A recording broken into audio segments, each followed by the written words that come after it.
episode of Regenerative Medicine, we'll talk about and have a discussion on what does the field look like today, from what it was a few years ago, what are the challenges and barriers that are there, what are the opportunities that we can seize in this field, and then, each of the panelists would share their perspective, their insights, and then they'll leave you with some practical advice as to how to move forward in this field.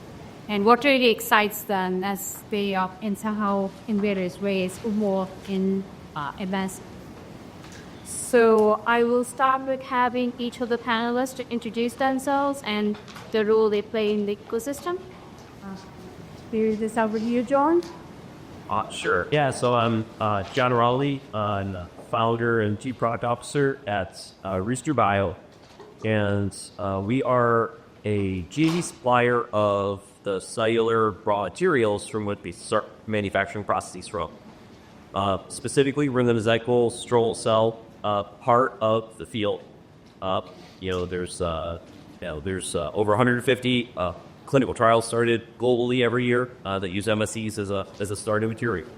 And then these clinical trials are in the range of indications, and so then whether the cell is the product, whether those cells are used to make a engineered tissue, or whether those cells are that producer cells, or things like exosomes and extracellular vesicles, and then we supply the GMP cellular raw materials into therapeutic companies that helps that get to both to scale up their manufacturing processes and get into clinical development faster than they could if they had to establish their own site. So my take would take years of time. And so, and now we're working on expanding outside of the MSCs into other cell types that are broadly used. Hi. Patrick. Patrick Hanley, I'm Chief and Director of the Cell Therapy Program at Children's National Hospital in Washington, D.C. I live in here. And in that role, for the last 18 years, I've been working to develop and translate cell and gene therapies to patients in need. And so 11, 12 years ago now, we started a cell and gene therapy program at Children's National. We manufacture more than 600 products for patients in this area and actually now across the country, and really just helped enable patient access to these novel cell and gene therapies. I'm also the founder of a regional network called CHARB, which is the regional network for cell and gene therapy in mid-Atlantic regions. So thanks to those who have been a part of that over the last couple of years, all of you. And then finally, I do have a little bit of an entrepreneurial bent. I really enjoy excited about things like this. So thanks, Shiga, for the invitation to be on this panel. I was the founder of Monotherapeutics, which was a tumor antigen T-cell company that raised $40 million that eventually succumbed to the terror fight to 2022 and 2023. But I really did enjoy that experience, and I'm an advisor for a number of biotech companies. Robert, CEO Eos BioInnovation, a venture firm focused in very early stage companies in the regenerative medicine field, including cell and gene therapy, but modality agnostic. The firm was started a few years ago. Prior to that, I was the executive director of the Harvard Stem Cell Institute since the mid-2000s. In the course of that work, we not only engaged with stem cells as therapies, but also stem cells as discovery tools or ways to understand development, aging, repair, hypergeneration, etc. So I talk about from the sort of the academic perspective as well as the investor perspective. Everybody, Matt Cimino. With the Maryland Department of Commerce, Office of Life Sciences, the Senior Manager of Business Development. And the Department of Commerce is the state's leading economic development agency. We help companies get started and we attract companies to Maryland. We help companies achieve their goals. I'm part of a team called the Office of Strategic Industries. And that office includes life sciences, as well as energy, manufacturing, aerospace, workforce development, cybersecurity, and advanced computing. So thanks, Rachipa, for having CERTI Day. This is a great opportunity to talk about regenerative medicine ecosystem. Great. Mo Heidaran, thanks for the invitation. I have a mixed background. I'm in cell and gene therapy space for about 30 years. I worked about 15 years and as a product developer in the space of R&D, process development. And then I went to FDA, spent about years there, learn about regulatory at CGMPs, and so I bring in that combination to my new venture, which is a consulting firm that I started about a few months ago. But Thank And Mohammed hired me on the ground.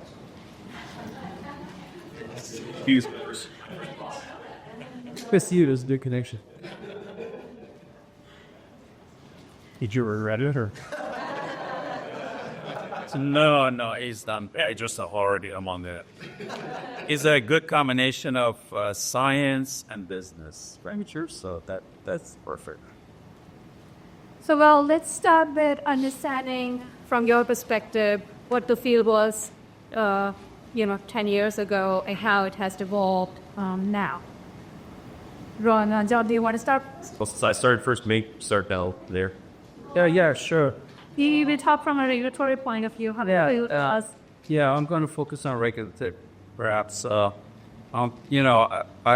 Based on my experience, going to 20 years ago, cell and gene therapy space is very complex. You have variety with different products and so forth. And FDA has had a very flexible approach to product approval. They're science-based, risk-based, and they are very phase-appropriate in the way they discuss things with the companies.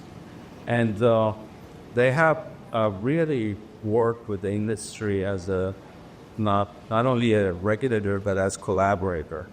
And I believe that's why we have about 40 approved products in the market. I'm a champion of FDA, their regulation. I don't think there are obstacles. They are actually very innovative. And of course, the institutional knowledge has been rebuilt at FDA has really helped the companies to evolve, become more productive and more efficient as they go forward. So, Mo, in terms of the field that was, are you seeing, yes, I mean, we're going to have a full session after this talking to Dr. Peter Marks about where the field, or how is FDA looking at this field now. But in your perspective, what are the takes that you see in terms of the field, regulatory changes, like when the field was very nascent 10 years ago, and how this, like, aren't people taking more now? This is what they have to spit out at the forward. Have they figured it out, or there's a process? 10 years ago, it was like 2 guidances. And now there's 20 in the last dozen. Yeah, that's like what that. Yeah. So the institutional knowledge, this is what I was talking about, has been built. So the agency is more comfortable with some of these products, not all of them. For example, John talked about MSCs. Obviously, that there's historically there has been a lot of product in that space. And from safety perspective, they have seen ample evidence of safety. So depending on the type of product, obviously they have a risk-based approach, and institutional knowledge has been built. So they're showing more flexibility. There are more approvals based on surrogate endpoints, accelerated approval, expedited programs, etc. And I see definitely a huge amount of opportunity for industry to accelerate their programs, going to market. Some companies can do that within 4 to 5 years, which was unheard of 20 years. Yeah, I mean, 10 years ago, roughly around that time was when iPSCs came. They were discovered and people started using. Nobody was thinking about MSCs at that time, or maybe they were, but they weren't that much. Nobody wanted to take a lot of risk and be able, because there were so many unknowns. Yeah. So, I mean, starting in 2010, actually over 100 clinical trials were started every year with MSCs. So they're those clinically translated.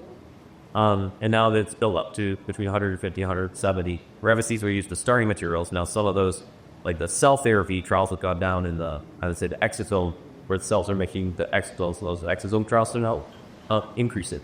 And so they have been, widely used and really was translated of all emission cells, but they still have yet to get a U.S. Approval. And because of that, a lot of the investment on the leading the MS companies, the investors are holding off on investing in these companies until someone proves that they are actually fruitful. So, Rob, now that we're talking about investment, how did you share how investors felt about this field and years ago? And do they think now? What's their appetite look like at the present moment, and how it's going to be shaping in the next few years? Yeah, it's an interesting contrast. If you think about it, for example, when I was at Harvard, one of the programs that we had was a diabetes, and work was going on in the melted lab at the time about how to turn either ES or iPS cells into beta cells in vitro. They did that successfully to mature beta cells. That got formed into a startup company, Cimino Therapeutics, that was bought by Vertex a couple of years later with no clinical data for just under $1 billion for Regenerative. You couldn't do that today. So that's an example of the difference, because what the investors have seen is, wait a minute, it takes a long time to figure out the manufacturing process. What's the optimal process for maybe a cell? Take MSCs aside. The optimal product, how do you do it efficiently? How do you do it repeatedly so you have a known cell product every time? And even when you get into the clinic, could you look at Vertex's example going into for type 1 diabetes? They did one patient. Then they had to wait 6 months before they could do patient number 2, right? And so they went from 1 to 2. Now, they have 11, I think it's 11 or a dozen patients who type 1 brittle diabetics who have stayed free of exogenous insulin for a year, which is phenomenal. So it shows the cells are working, but it's also taken a long time. And the company hasn't gotten paid yet for it, right? Because they're only in phase 2. So there's a long investment cycle, and so investors are much more hesitant on that front than they used to be, because it's from the school of hard knocks. It's a killer first fall cup. Yeah, and the ability to get bought, your count on getting bought is lower now because a few years ago the IPO market went away, so a company couldn't just say, okay, we'll go public and use that money from their setting. And because IPO market went away, pharma M&A got harder because everyone was showing up at pharma's doorstep. So pharma could say, oh, well, we'll just wait till you're done with phase 2. Right. Well, thank you very much. And I can't make it to phase 2. Right. So you had a couple confounding events in the financial world that made that harder. And in the economic challenge of all that, venture folks had to keep their companies going longer without that extra money. So they had to put money into their existing company. So you got that negative feedbacks. Do you think that?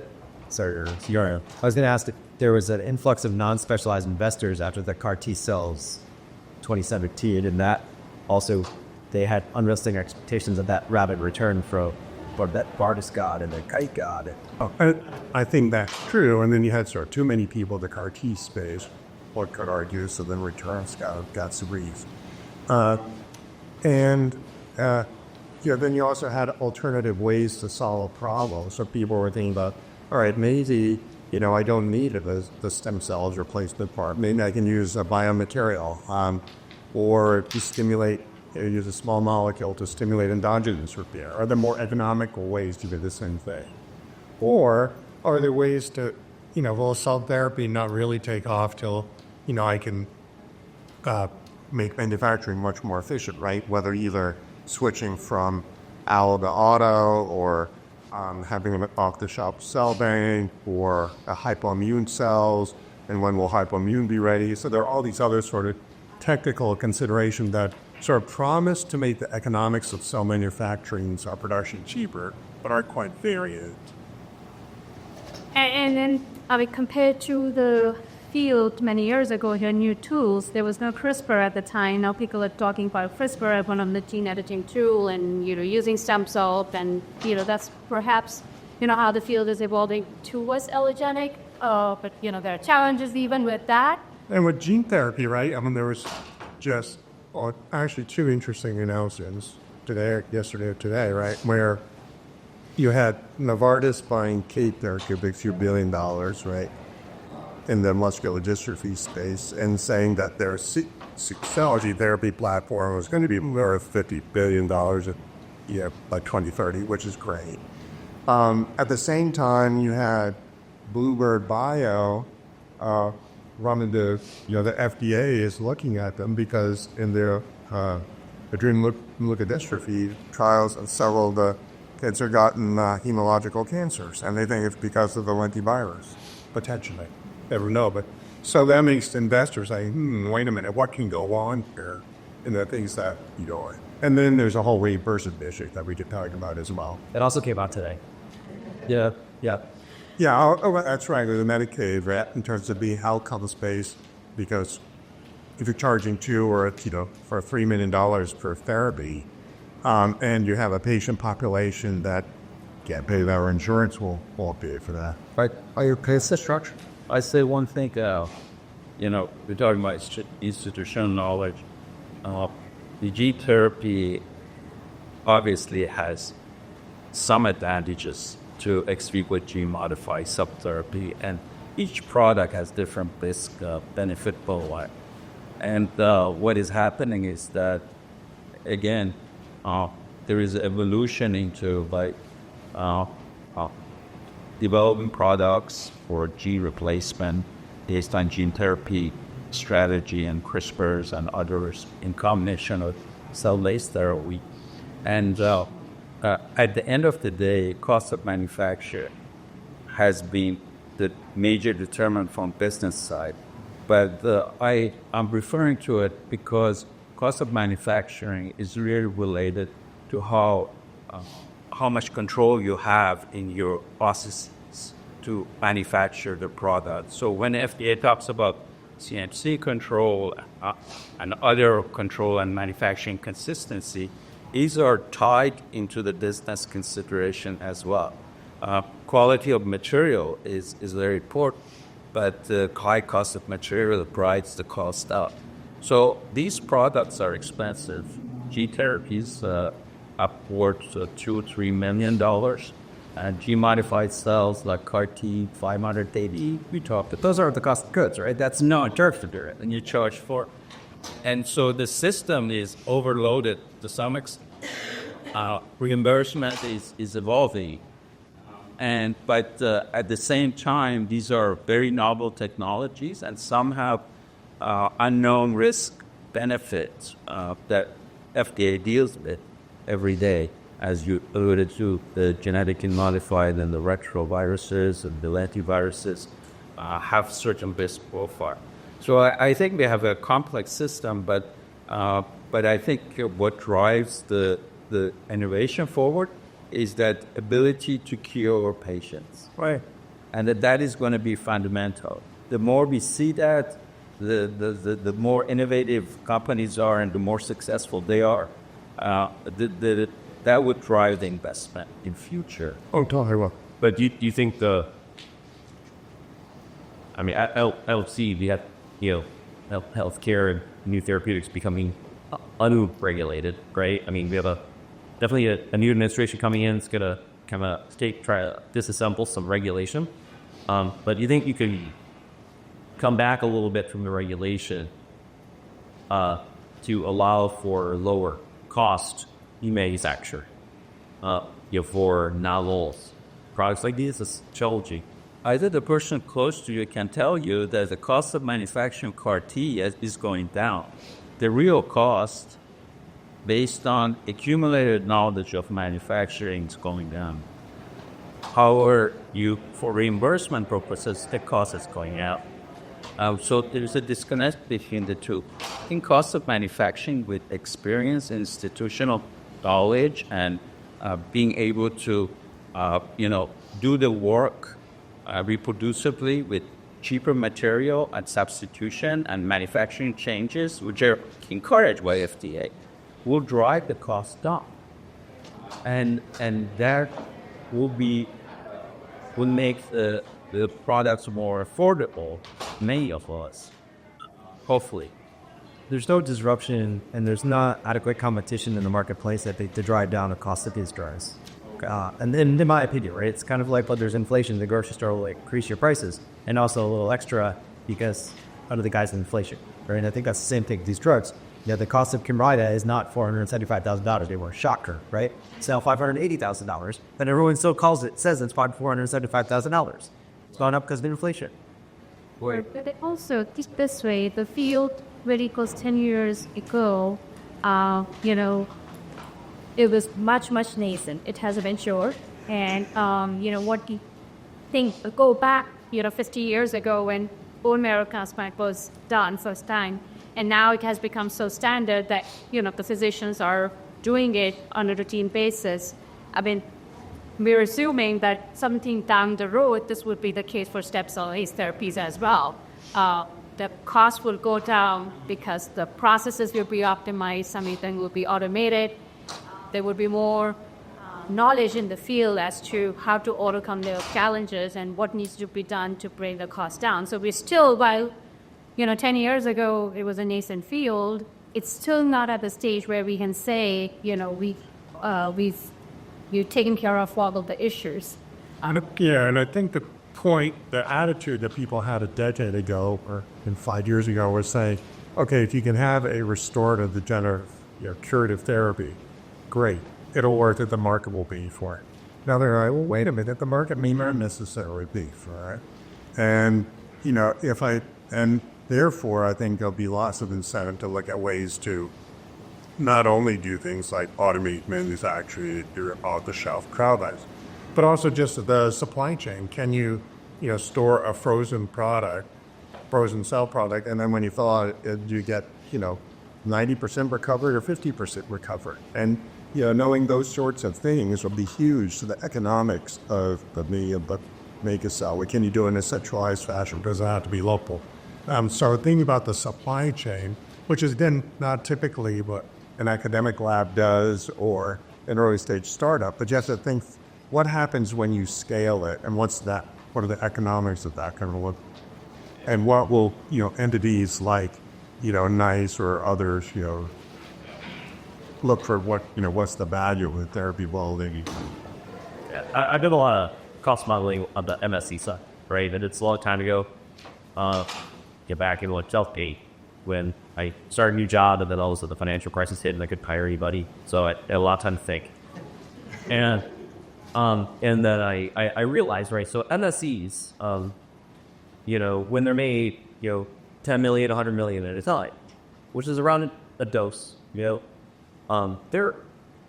thousands of dollars per million cells, right? When you make them, 10 billion at time, right? You can get that cost down to, less than $100 per million cells. More than a log reduction. And when you made down 100 billion to say, several hundred billion, you can get that cost down into the, below another log, down to the, below $10 per million cells, right? And then if you are actually making them in a 10,000 liter bioreactor, and your lot size is well north of a trillion, with the economies of scale, you could get those costs down into another log to say $1 per million cells, and then the world, even at GFE therapeutic rate, and then you could do so much more, and the cost gets to be so low, right? But nobody needs a trillion cell rate, right? I have been doing this for a long time, and this probably the most we've done is like a 50 billion lot size. Say a 50 liter to 80 liter bioreactor, and so first you need to get these cells from these scalable platforms through clinical development approved by a regulatory agency, right? But the cells, but again, MSCs haven't actually made through, but the ones that are in phase 3 clinical trials are still made in, in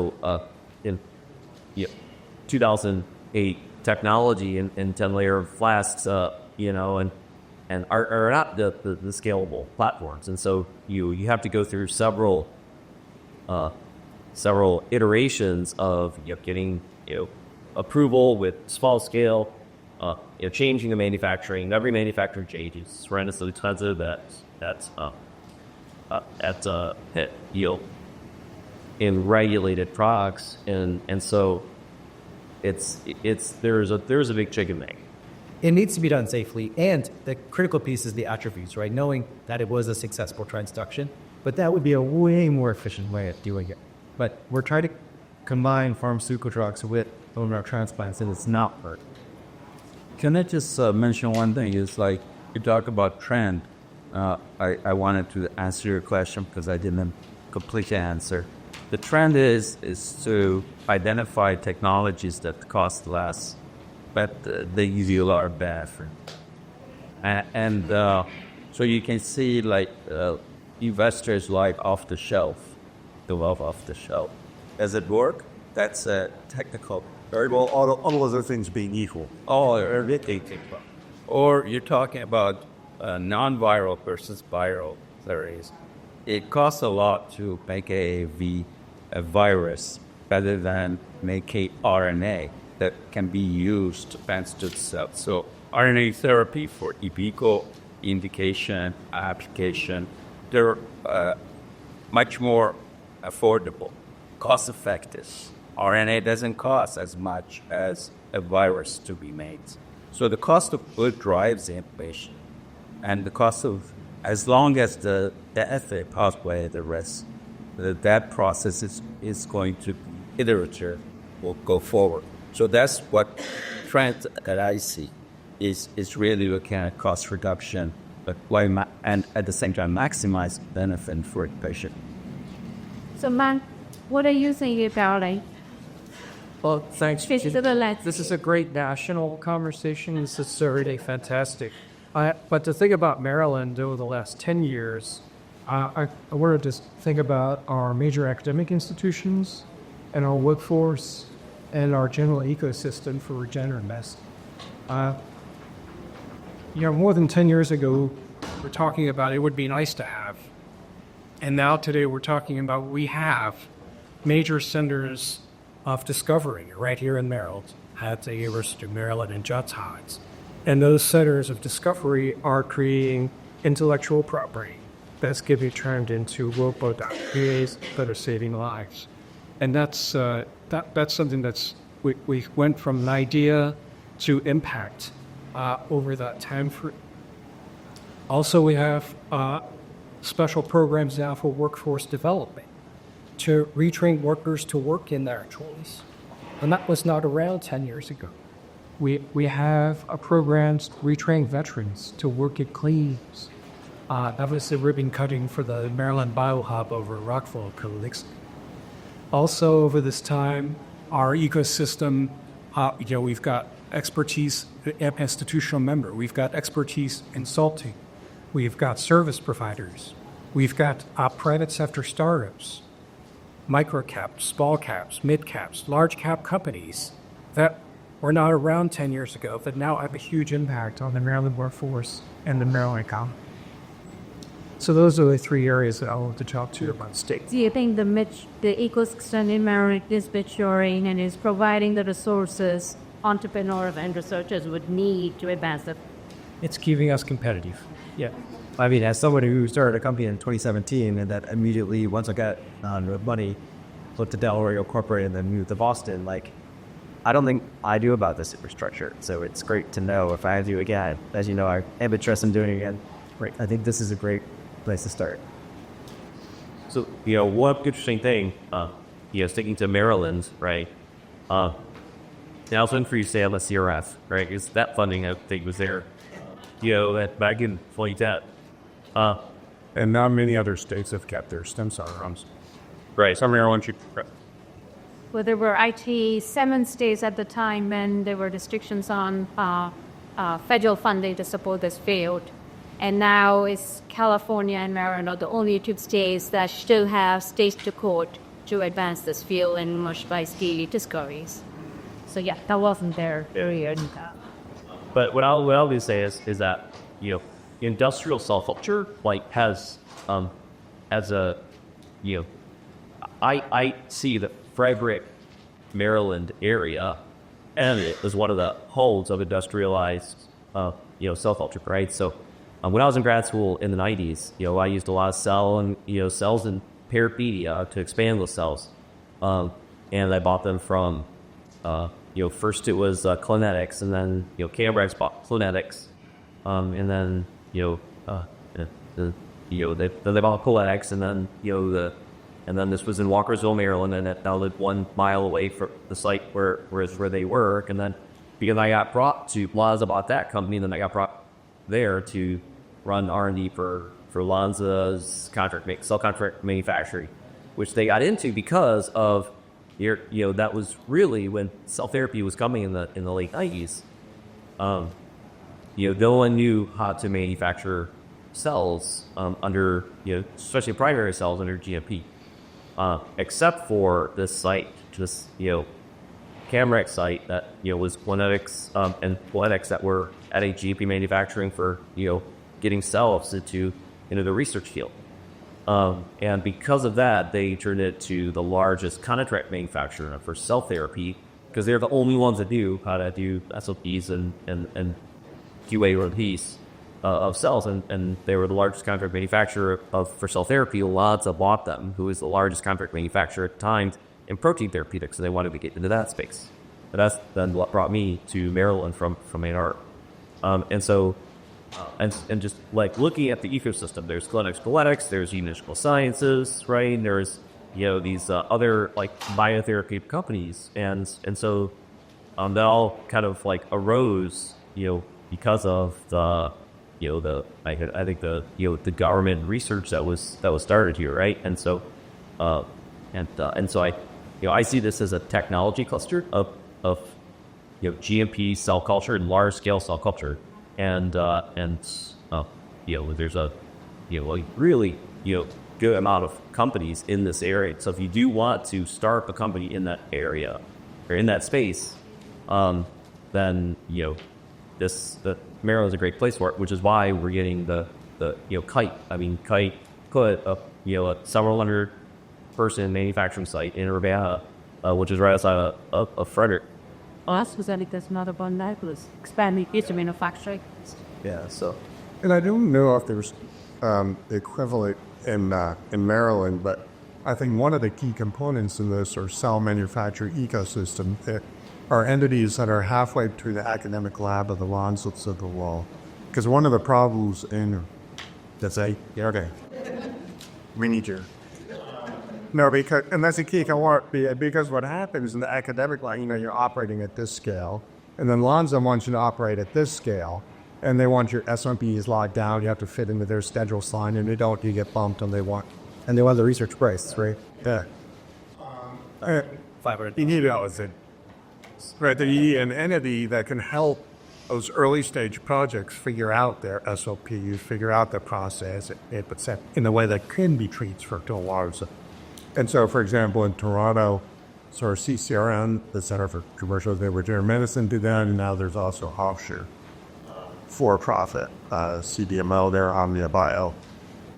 In Boston, that happened with your internal facility at the Dana-Farber. Then there's also a Raymond Bio that's halfway between the academic center and the... An Elevate. Right.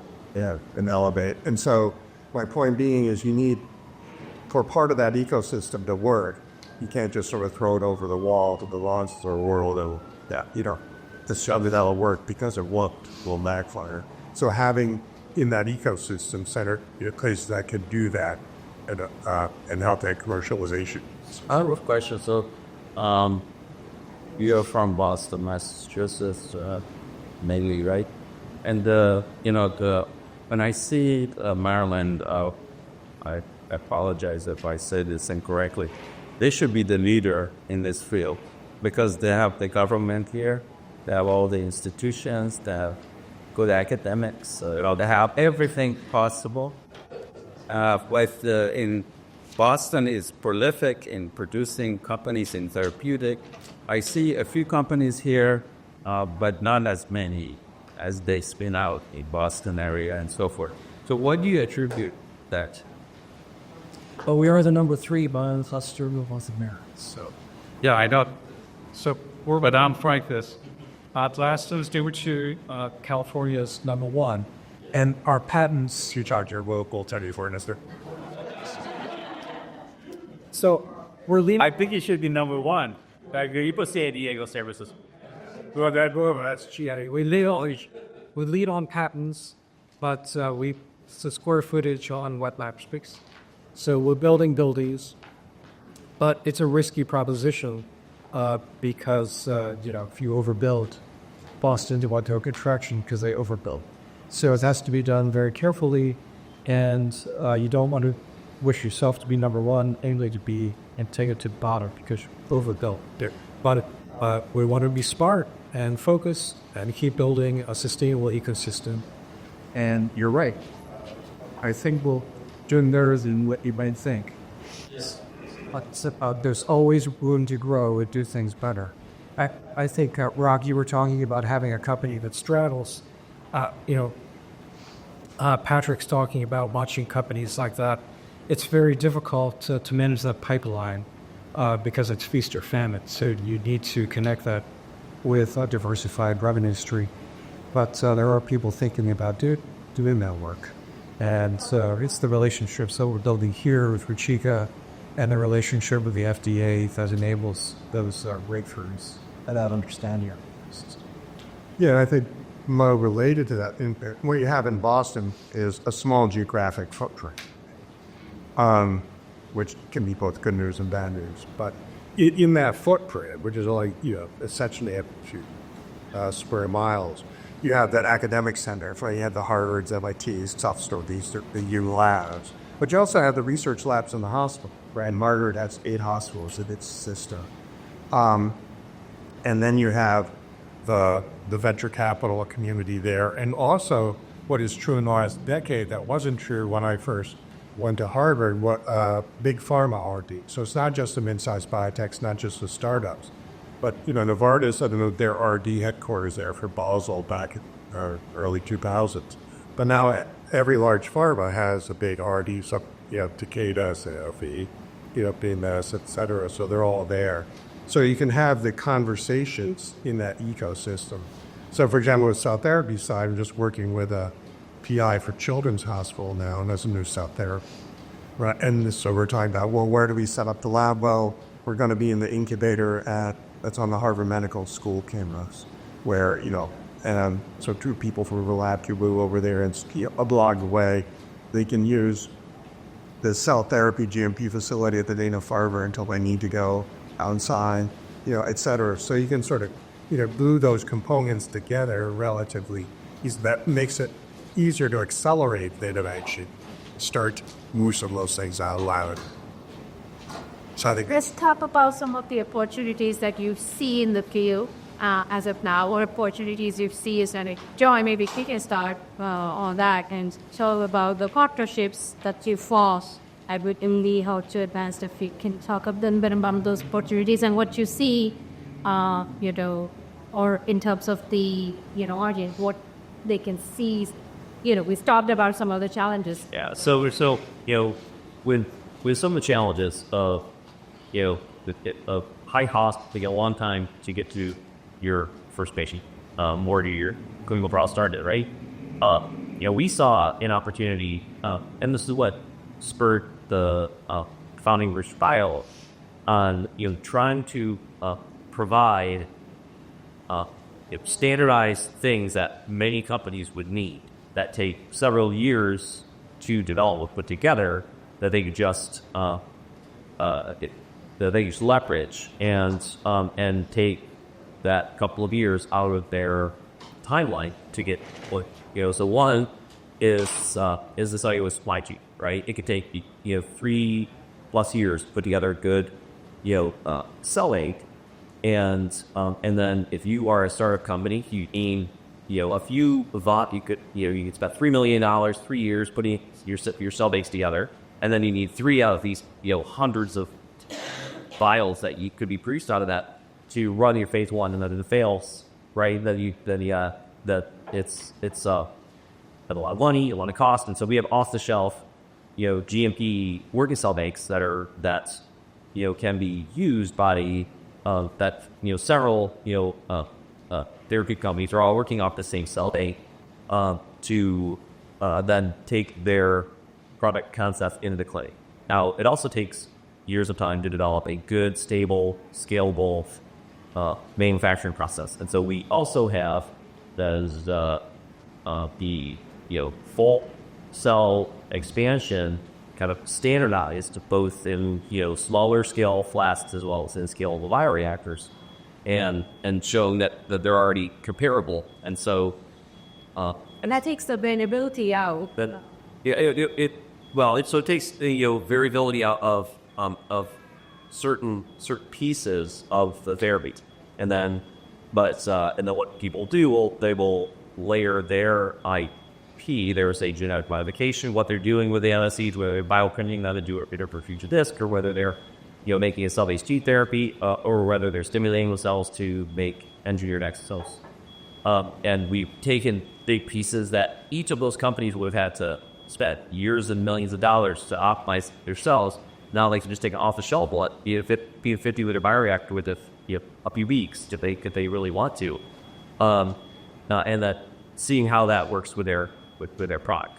Now at the same time, we've as a small startup company, it's not a therapeutic company that goes up raises tens of millions of dollars. We had to partner to develop these processes ourselves. Partner with academic institutions that would help us, get grants and get some of this funded. Partner with bioreactor companies, right? That would you park one of their bioreactors, very hundreds of $1,000s equipment that we couldn't afford, on our site while we develop the processes to share the data with them, and then also in the downstream processing, the post-harvest purification. For cell therapy, that is really challenging to do when you're working with 50 to 500 liters of cells in quench strips, and you can't centrifuge that down the way you do with 5 to 10 liters. But then as you get the exosome there, right? So the MSCs have not been approved. We've actually, well over 60% of our revenue comes from people making exosomes from the MSCs, and then that has a completely different purification, which is much more aligned with your traditional protein therapeutics, your temperature filtration, your chromatography purification, and so then we partnered with, again, the large downstream processing companies, the Cytivas, the Sartoriuses, to put these to bring in the equipment, establish the processes in collaboration with them, and that is, and then we are able to offer these to all the therapeutic companies, right? So it's leveraging the network of where the expertise is, and you don't have to do everything from soup to nuts as a startup company is kind of really important. Can I answer I was going to say, now we're doing that with Jon, right? Yeah, that's great. So I think the opportunity is that you have about 7,000 rare condition monogenic diseases. Proof of principle is there that they can correct all of them. It has been shown.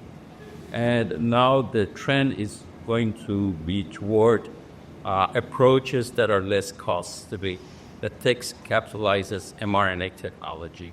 CRISPR's, the delivery is non-viral.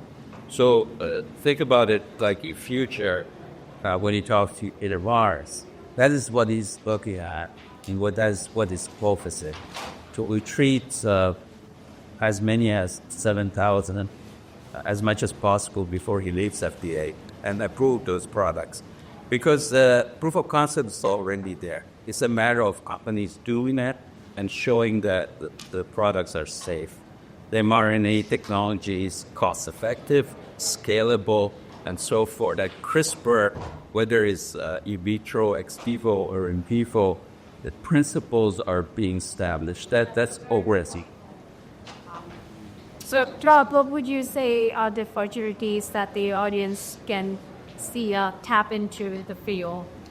Well, I know we've spent a lot of time on the economics of it, but I would also think about joint therapies or combination therapies. And the reason I mention that is oftentimes scientists come out of lab, their technology is the solution, right? It's this cell or it's this protein or it's this biomaterial. And in fact, sometimes it may be all three. So, for example, in the area of fibrosis recently, took looking at several different startup companies in that area. One was a cell therapy company, but those cells aren't going to work if you put them in a fibrotic environment. Another was a small molecule. Another has interesting antibodies. So the opportunity may actually be, how do I use a small molecule or antibody to stop the fibrotic process and then do a cell therapy to restore cellular function? Similarly, the area of thymus regeneration is getting a lot of interest these days. Rebuilding, everyone wants to rebuild their immune system, and all of our immune systems are decreasing over time. And again, people are looking at those biomaterial-based, building alternative lung marrow space that people are trying to rebuild a 3D thymus, and other people looking at how do you stimulate, ligands to drive into internal growth of the thymic epithelium of the cells. And rather than thinking that one answer, I think the interesting part may be to think about either where does your technology have a specific advantage in a subset of a condition or disease, or where does it really make sense and think about colliding if you're really trying to solve a problem. And oftentimes both labs and Sargum don't have the luxury of that, but we should think about that as we think about, okay, are we really going to solve some of these challenges? If from a funding perspective, what opportunities do you see that you would work to share? Oh, well, areas that that haven't been solved, like thymic regeneration, fibrosis. These sort of where you can play across conditions of diseases where, monocyte or monogenic diseases, which are important for proof of principle. But then, how do you play across conditions, across diseases? And and sometimes we've historically thought about disease tied to an organ, but they may be wrong. There's a lot of interest in, what they call I&I, the immunology and inflammation space, right? Like I manage inflammation, do I help actually solve a whole bunch of things? And thinking broadly across those categories. So, but that possible have regulatory or index and what. But I think it's those sort of areas that are getting broader attention these days. Patrick, what do you think? I was just going to say, when I started in this field, there was a handful of academic centers that could do manufacturing, right? So it was Fred Hutch, MSK, Baylor College of Medicine, UPenn, few others. And now it's probably up to a third. And that's just the tip of the iceberg. I think eventually any center that does a bone marrow transplant is probably going to want to offer some sort of cell or gene therapy or regenerative medicine. And so how do we enable that, right? What is the workforce that's going to support that? We don't have it in my center, or these other areas that I haven't developed yet. So, those for me are the exciting opportunities to address, and that would increase patient access as well. And take it a step further, how you get to the outpatient physicians, so that all patients have access to these, not just ones who are living in Baltimore or in a major medical. Do you have to say, John? In Maryland, the opportunity? I was going to mention, everyone knows Arshika is the executive director of the Neural Stem Cell Research Fund, which awards in 74 categories, including our research grants, postdoc grants, commercialization grants, manufacturing grants, Latrons. It's 5. Seven white of this always give me a hard time. But so there's So basic research, your translational research, your clinical research, you're getting support like that. any pasture or So we also have the governor and the secretary of Commerce touched on our Build Our Future REN program, which awards funding to help excel students special opportunities to make us more competitive. We also have our Manufacturing 4.0 program, which will provide matching funds to make your business competitive for things like building sensors or for equipment for like fermenters and large scale urban edge grown high density cell cultures. We also have our biotechnology advanced federal sonic tax credit, which is good for companies that are for C round A1 funding. That tax credit, you have to go through your audit from the Department of Commerce, but that audit or that tax credit program will give your investors up to half of the money back from the comptroller within a year. So once you get more two investors to come on board, it's often easier to find other investors. But that biotechnology investment tax credit is a great opportunity to help de-risk investment for your seed of your other investors. So these are my areas of opportunity that everybody should check out. So quickly, I want to use some time for have questions. Maybe we continue the question. Yes. Sure. So I feel like there's a lot of excitement and from the funding agencies for this technology, industry wants somebody else to do all the work. And so what kind of suggestions do you have for that messy middle where somebody's trying to attack you all the time and academics are not, PhDs, they're here to go to school to learn how to navigate these things. And I just, the government is dumping tons of money into this technology, but I think the support to actually commercialize this feels lacking as someone who's trying to navigate that currently. So I was wondering if you guys had any tips. Where are you sitting? What's your role? Are you there? So I'm a research administrator for a PhD, and so PhD is working on a therapeutic for a biological pacemaker. We've done the preclinical work, and now he's like, okay, how do I get to the next step? I don't want to manage a company. I just want to get this to my patients. How do I get it there? And so now I'm kind of in that middle where we're trying to figure out, okay, we've got money coming in. People are really interested. How do we get to the next step? And I think we're a little ahead maybe of what the support systems are like. There's lots of support systems for other different things. I've been in that space talking to the folks in academics who want to translate and they don't have a good awareness of what are the framework, what needs to be done, what needs to be demonstrated. And folks at Patrick know more, they should go to him. But the point is that we lack that in the state of Maryland, in my opinion. And I encourage state of Maryland to think about translational center of excellence in cell and gene therapy that would help academics to translate the technology commercializable product with the bulk of stem cell foundation, Maryland's stem cell population factors. And I'm happy to help. I don't know if my expertise is exactly what you need. You actually do a lot of manufacturing for optic or a project and window. But it's from my standpoint, it sounds like what you need is actually to talk to our tech transfer office. I'm maybe the angel investor and give some C funds and then pitch that. And then someone's going to pick it up and say, well, we can help you here via turnkey, here's by whatever. And that's how these things go throughout. And then you can wash your hand. That could be involved, but you have to teach product. Right, and that's where our brands come into picture, right? When you want to translate your work, we even provide brands where we value that partnership. So some of or you find a partner, and you find that partner helps you enable a next step that's needed, and then once you've shown that proof of concept, you would be able to find angels or other investors, and then spin a company around it and with the manager, the people that you need. But, that's where our grants are the ones that support that initial bridging between this is basic research easy on that translational space. So our grants grow from very early stage till the commercialization stage. The conversation I was having earlier today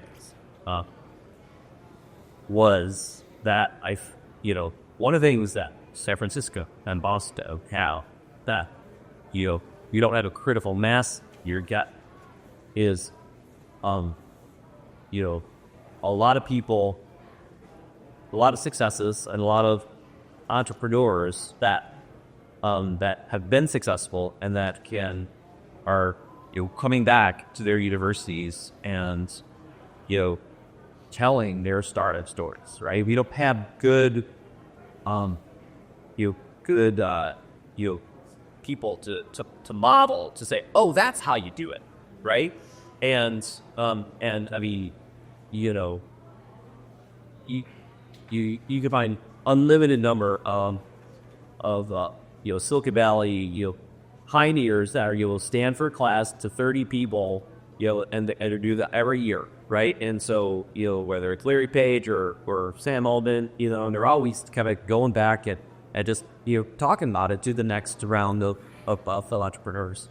And I think it'll be do we have kind of a good critical mass of these people, and then bring them back into the universities to give those grad students, or get if you do the majority work. This is how you do it. Here's the path to starting the company. Here's it's not it is not something that one or two PhDs can do. You get someone from the MBA, so we'll get someone from the school of public health understands quality and rate, hold that all together. That is, I think, definitely needed. It's hard to do. It's hard to do. There's no one place for sure. And there are many of the university incubator programs they have, but you can also apply to, for example, a program that started at the University of Toronto, Spirit of Youth Destruction Labs, which has all sorts. And it's not only about what you do to feed a restaurant. I built this as how do you feed portfolios. And some venture firms are very specifically hands-on, like whether it's the portal of the Curie Bios or when I wrote it. I think I go to be one with the election. So it depends. Either ways to one there. Yeah.